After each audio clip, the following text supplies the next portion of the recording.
So interesting how two different people can look at the same event with totally different perspectives. We find this in the Torah relatively often. The spies look at things from different perspectives. Ten are saying it's a bad land, two are saying it's a good land. Certainly elements of preconceived notion and their own constructs in play there.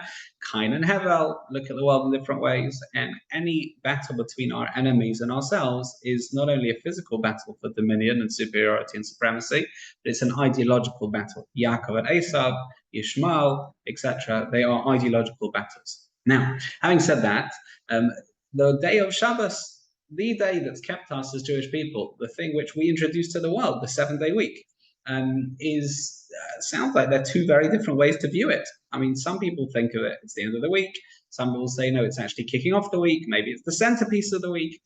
How does that work? So there's the Shem Mishmuel commentary, who says something beautiful at the beginning of Parshas Vayakal, throwing back to Sissa. He says as follows. Sometimes we find that the Mishkan is talked about before Shabbat, and sometimes it's afterwards. How does this work? He says there's two very different elements of the day of Shabbos.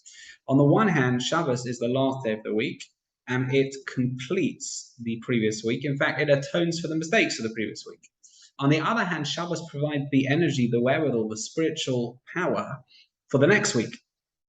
That's why the Orach Chaim says a bris milah is on the 8th day, forcing, so to speak, a baby to live through Shabbos so that they can get that energy, they can get that spiritual revitalization that propels them through the next week. In fact, the Orach Chaim says elsewhere that Shabbos was only made to last, the world was only made to last for 6 days. Ki sheishes yamim, 6 days, Hashem created Shamayim va'aretz.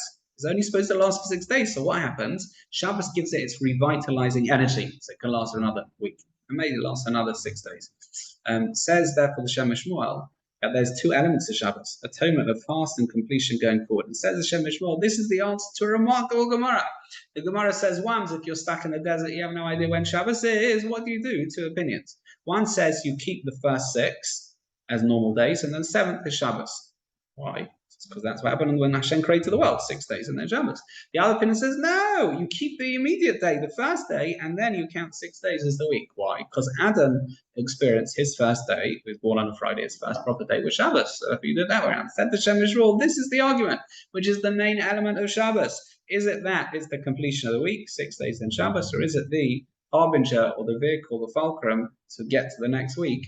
Therefore, it's 1 day and then 6 days more. Two elements of Shabbos. When we view our holy day of Shabbos, we have to work it out.